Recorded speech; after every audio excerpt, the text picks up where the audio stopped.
let's go here. Like, I don't want to go to this gay event. Like, we could go to this club. This more popping.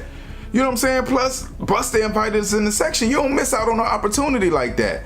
You know what I'm saying? We got to bring some, what they call them, I'm not going to say it over there. They call them fun boys.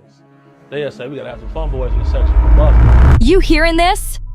Busta Rhymes' baby mama is putting him on blast, and she's not pulling any punches. She's out here spilling all the behind-the-scenes secrets about what really went down in their bedroom. And trust, it's not what anyone expected. She claims Busta had a thing for getting cozy with other men, right in their own bed. And while he was flexing that tough guy image in public, behind closed doors, it was a whole different story. He can't tell nobody not to say this, not to say that, when he has the right to say what he want to say. And I guess that's why people coming out on Busta Rhymes saying he's zesty now, because he made comments like that. But wait, this wild ride doesn't stop there. Word on the street is Busta and Diddy were getting down together too. And they weren't shy about the baby oil and Vaseline. Allegedly, they both had a soft spot for handsome young men rising up in the industry. Sounds shocking, right? But according to folks close to the scene, Busta's preferences were never really a secret. Some even say that's why he overcompensates by putting on this ultra-macho act when it comes to women. So the real question is, was Busta living that double life all along? And is there actually footage of him and Diddy caught up in some wild private moments sitting somewhere in a hidden vault? Let's break it down. Busta Rhymes has long had a rep for being one of the most intense dudes in hip-hop, especially with the way he's treated women. But don't just take it from the rumors. His baby mama herself is airing it all out. And when she talks, people listen. She met Busta back in high school. Her name's Joanne Wood. At the time, they couldn't have been more different. Joanne was soft-spoken, quiet, and came from a steady, middle-class family. Meanwhile, Busta was already on that wild, loud path to fame. And from the sounds of it, that's when everything started. Back in the day, Busta was just a hungry rapper from Brooklyn trying to make it big while rolling with this mysterious group called the 5% Nation.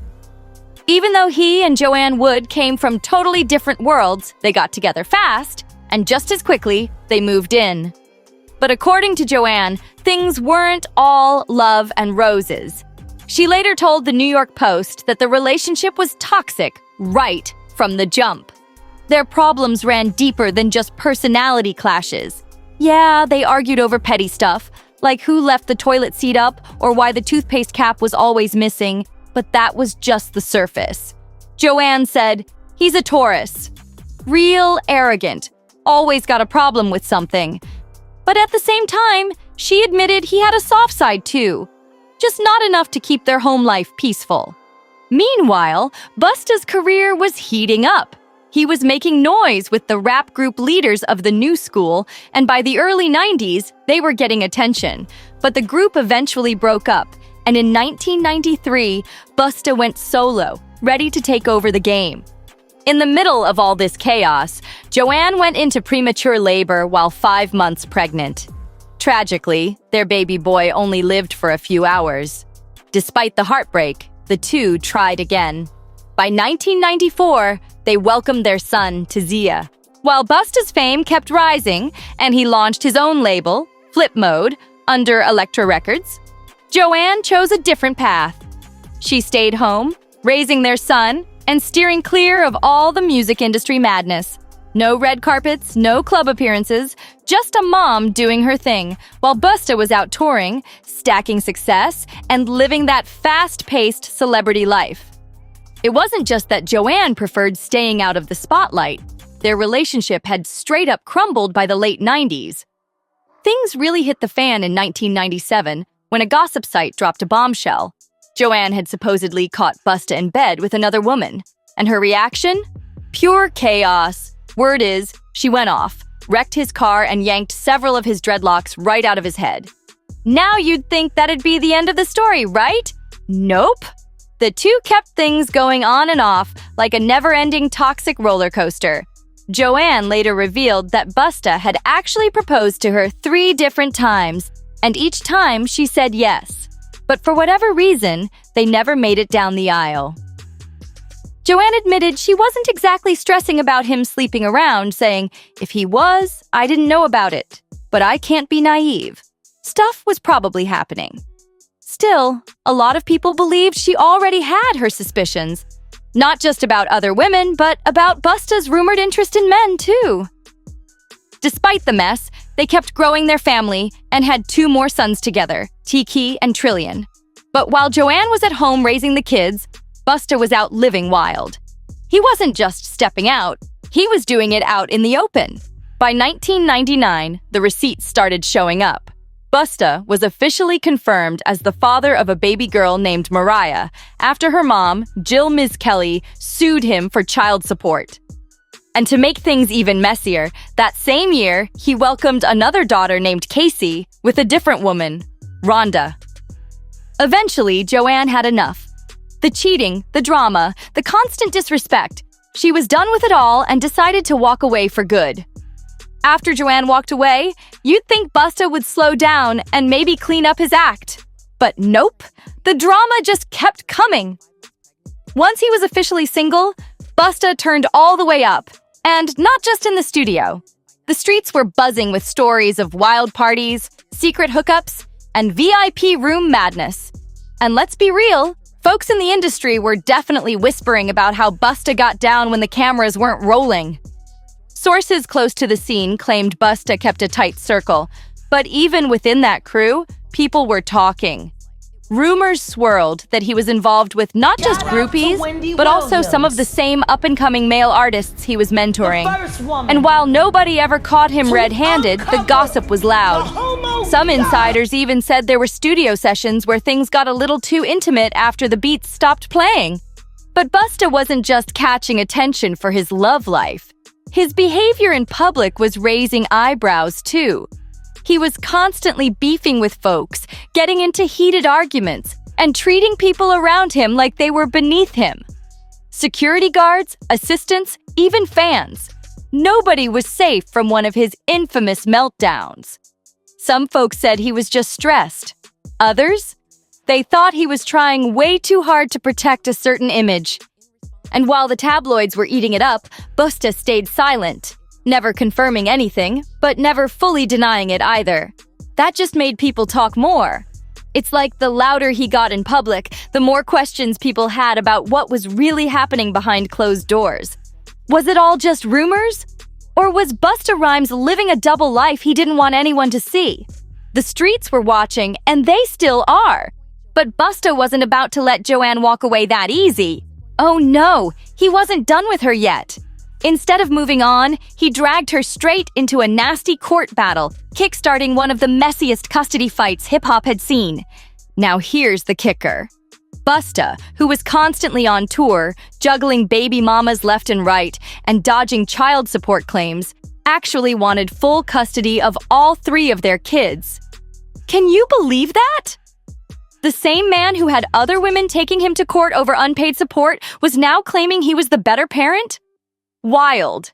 And what was his big argument? Not that Joanne was a bad mom. Nope. His whole case was based on the fact that Joanne had started dating a woman. That's it. He told the court her lifestyle was inappropriate for the kids. He even claimed one of their sons walked in on Joanne and her girlfriend in the bedroom and saw them doing mummy and mummy business. That was the only ammo he had.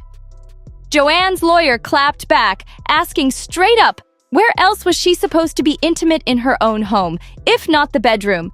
Fair question, right? But somehow, the court still sided with Busta. He was granted full custody, while Joanne got limited visitation, just 2 days a week and every other weekend. But here's where it gets real shady. Busta wasn't even planning to raise the kids himself. Since he was always on the road, the children were sent to live with his mother in New York. Joanne was crushed. She knew this wasn't really about the kids. It was about revenge. Busta couldn't stand that she left him, especially for a woman. And now he was using the kids like pawns in his personal game. And for what? Just to prove a point? He fought so hard for custody, only to pass the parenting off to someone else. Make it make sense. Joanne didn't stay quiet. She admitted Busta could be a good father sometimes, especially when it came to sitting down and having real talks with the kids. "We agree on certain things," she said. "But this whole fight? It's about your ego. You're not hurting me. You're hurting the kids." And that's when things got extra messy. Joanne also put Busta's mom on blast. She said the woman would badmouth her right in front of the children. "My kids can repeat word for word what she says about me," Joanne shared. "Especially my oldest. He hears everything. She calls me a gold digger, money hungry, a whole list of names, even throws out slurs. She's called me everything under the sun." Meanwhile, Busta was out here still acting petty. While promoting his 7th studio album, The Big Bang, he couldn't help but diss Joanne during a live radio interview in New York. With the mic hot, he snapped, "No more child support check for you, worthless baby mother." And this man was talking about the mother of his kids. That kind of public disrespect? Straight up foul. But by then, Joanne was done playing nice. She made it clear she wasn't gonna let Busta keep dragging her name through the dirt while he acted squeaky clean. Word is, Joanne had the receipts, and she knew all the behind-the-scenes stories about Busta's secret bedroom life, especially the ones involving his rumored preferences and young male company. You hear about stories of Diddy like shooting people, blowing up cars. Is he this gangster that behind the scenes that is that him or is that people Shout around? out to Wendy Williams, the first woman to uncover the homo thugs. That's what these down low was called when Wendy first started talking about it in the 90s, the homo thug. She talking about Diddy.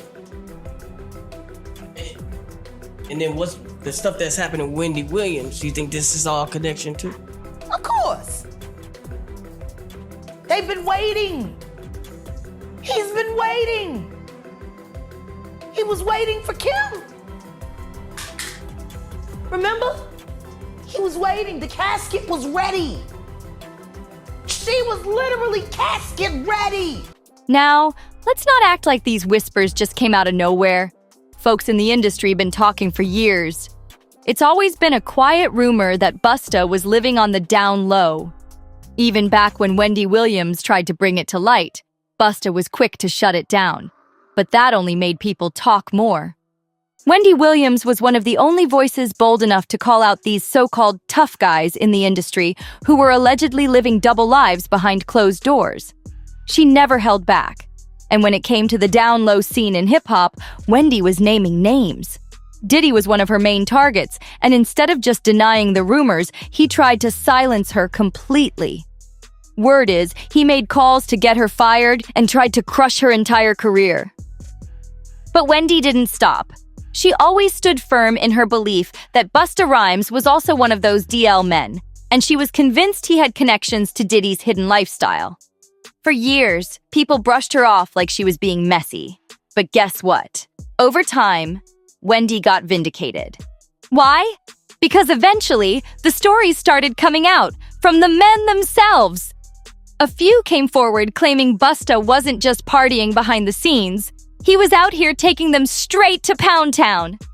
One of the most talked about moments came when Orlando Brown, the same Orlando who's always in the headlines, went viral for exposing a wild list of industry hookups. We made love. We made love. Who you made love with? Diddy, Bow Wow, Busta Rhymes. You just told me you seen Busta in the airport too. That one from trying to act like he didn't know you. You smashed Drake? No, I never smashed. Oh, you made love to Drake. And Cat Williams.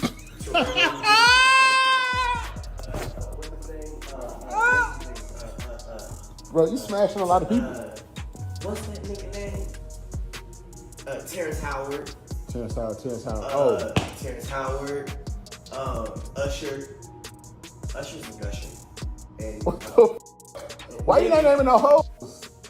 I'm telling you, bro. It's my dad's friends. My dad sent his baddest friends on me. Who's your daddy? Lucifer. And who was right there on his list? Diddy and Busta Rhymes. Orlando said it plain and clear. Now sure, some folks brushed it off, saying he was just doing too much, or maybe not in the right state of mind. But others? They believed he wasn't lying. He was protecting himself. See, Orlando's been saying he talks because staying silent in that circle can be dangerous. And if Orlando's claims weren't wild enough, Busta's former bodyguard, a man who went by Big Homie CC, came forward too. And what did he call Busta? A super zest monster. That's straight from someone who was right there behind the scenes. According to Big Homie CC, if a club wants Busta Rhymes to pull up and drop serious cash, they already know the drill. Stack his section with the finest men in the building. Forget bottle service and flashy dancers. Busta wants eye candy of a very specific kind. Big Homie spilled on one moment in particular that had folks side-eyeing hard. He said one night he was at the club with a model friend and a well-dressed lawyer. As soon as Busta laid eyes on that lawyer, it was like time stopped. According to Big Homie, Busta was drooling, literally thirsting after the man. He started begging him to come chill in his VIP section, being extra persistent. And he didn't stop until the guy gave in and joined him for the rest of the night. That's not even the half of it. Big Homie also pointed out something real suspicious, how Busta always seems to get extra aggressive with female fans, but never shows that same energy toward men. And he's not lying! There are multiple clips out there showing Busta snapping at women for things like taking a photo without asking or just being excited to meet him. But when it's dudes, totally different vibe. It's like he's got zero patience for women. After him. And I guess that's why people coming out on Busta Rhymes saying he's zesty now, because he made comments like that. But not one time, you know, did he speak on his relationship with Diddy? Has he been to the Diddy party? Has he been to the after party? Did he say, well, I've never been to an after party, so y'all gotta wait to speak on. But rolls out the red carpet for certain men. Folks have started asking, does Busta just dislike women, or is there more going on here? And just when you thought it couldn't get any messier, a YouTuber named Tripper added even more spice to the pot. He shared a wild story about randomly bumping into Busta while coming back from a Halloween party with his friend. And what happened next had people talking for days. The moment Busta locked eyes with this guy, it was a wrap. He started acting down real bad. According to the YouTuber, Busta walked right up, grabbed his hand, and asked if he wanted to come chill in his VIP section. Oh, yeah. Super zest monster. For sure, bro. That's my thing, bro. Like, this been common knowledge, though. Like, all my promoter homies would always say, man, you know, we gotta bring some. We gotta bring some, what they call them. I'm not gonna say it over there. They call them fun boys. They'll say, we gotta have some fun boys in the section for Busta. At first, the guy was hyped, thinking it was just a cool, innocent invite. I mean, when your favorite artist wants to hang with you, who wouldn't be excited, right? But looking back, he said the vibe felt off. The only thing that saved him that night was his friend, who wasn't feeling the idea of partying with Busta. They dipped, and to this day, he wonders what could have gone down if they hadn't left when they did. Bro, on my soul, I'm out with a group of people. At this time, I was with Don Benjamin. You familiar with him? No, never heard of him. Model dude, like a model guy. He be doing like some rapping and stuff. His name Don Benjamin. I'm out with Don Benjamin, and the club we ended up going to, Busta Rhymes in there. So it was a little lawyer guy that was with us. And the little lawyer guy we was with, you know, he was a gay dude, super cool, feel me, good guy. Bro, Busta Rhymes wanted him in his section so bad. Like, what? Pulled him to the section, like through the rope, and tucked him off in the corner. So I'm looking like, well, he ain't come with us. Well, I know he was in the little group. So if I go out with somebody, like a group of people, I try to make sure everybody get there together and leave together. No, he stayed with them. He stayed in there with them, bro. For sure, bro. You ain't never heard about this before, have you? Bro, this common knowledge, bro. Like, if you in the mix, bro. If you in the mix, like I've been in the mix, you know this. But wait, there's more. Busta was also spotted one early morning, around 4 a.m., in a well-known gay neighborhood. And he wasn't alone. But if you notice, like, there's countless videos of Busta Rhymes getting mad at females for just being girls. This girl touched him one time, he go crazy, throw a drink on her and everything. See what I'm saying? Like, what? Why you getting mad at females? You go to these guys, they in the club, go to their section. It's all men in the section. That ain't weird to nobody. I'm going to the bar, sorry. Word is, he was walking hand in hand with a trans model, casually strolling back from a gay pride event. And, according to witnesses, Busta looked way too comfortable, like he knew the neighborhood like the back of his hand. And it doesn't stop there. I'm walking, New York City, going to a club. It was Halloween weekend, everybody was out. And it was this party we was going to, me, my boy, and his friend that had came in from Detroit.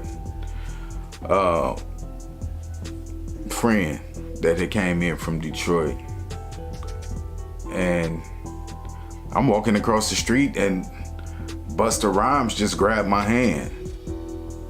And he holding my hand. Now I ain't know it was Busta at first. Busta Rhymes tall. I'm sure I came up to about right here. So the first thing I noticed was this big ass flip mode chain that was blinding me. So I look at the chain and I'm like, and I look up, I'm like, oh, what's up, Busta? What's up? Several of Busta's former female partners have aired him out over the years, saying he was straight up clueless when it came to pleasing women. Word is, he didn't know how to satisfy in the bedroom, and the feedback was not flattering. In 2006, Karen Steffens, aka Superhead, released her bombshell book Confessions of a Video Vixen, and she spilled some unfiltered tea about Busta. She admitted he was packing, but said it didn't matter because he had no idea how to use it. Now he holding my hand the whole time. I'm like, what's up, man? Like, what you doing? And I was like, oh, me and my people, we about to go to this club around the corner. What's up, man? And then I noticed throughout my peripheral vision, the side eye, this big bodyguard in black.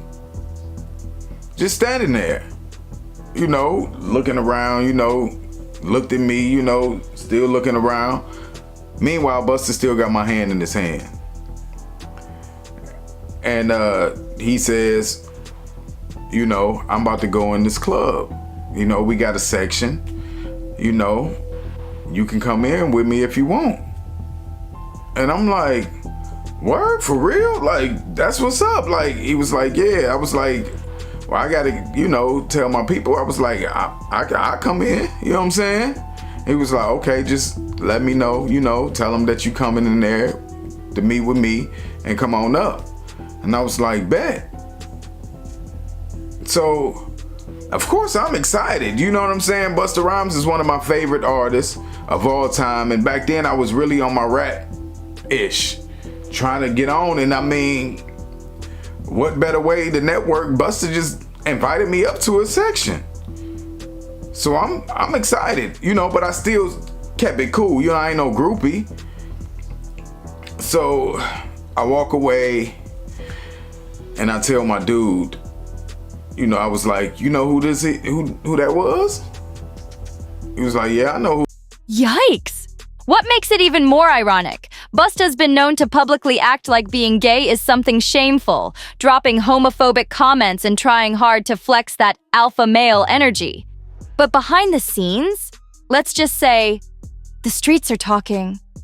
Let's not forget that wild moment back in 2006 when Busta made headlines for going off on a male fan with straight-up homophobic slurs. According to the New York Post, all the guy did was tap Busta on the shoulder to show him some love and congratulate him on his comeback. But instead of a "thank you," Busta snapped. He started yelling, causing a scene, and allegedly said he couldn't stand that kind of energy. It was way out of pocket. Then in 2007, Busta got asked during an interview how he felt about homophobia in the industry. And what did he say? That he was totally with it. He claimed his cultural beliefs didn't support anything outside the traditional norm. And that was that. When the interviewer pressed harder, asking if he thought hip-hop would ever embrace a gay rapper, Busta didn't even answer. He just stood up and walked out the room. Fast forward to now. You gotta wonder how Busta's handling the rise of artists like Lil Nas X, who live in their truth with no shame. At this point, Busta's closet is made of glass, and people are starting to see right through it. But what really gets fans? It's the extreme lengths he goes to in order to keep up the tough guy act, while all these stories and receipts keep piling up. So now we gotta ask, do you think Busta's been hiding his true self all along? And is it possible he's got ties to Diddy's so-called freak-off world? Let us know your thoughts in the comments below. And don't forget to like, share, and subscribe so you never miss another juicy deep dive like this one.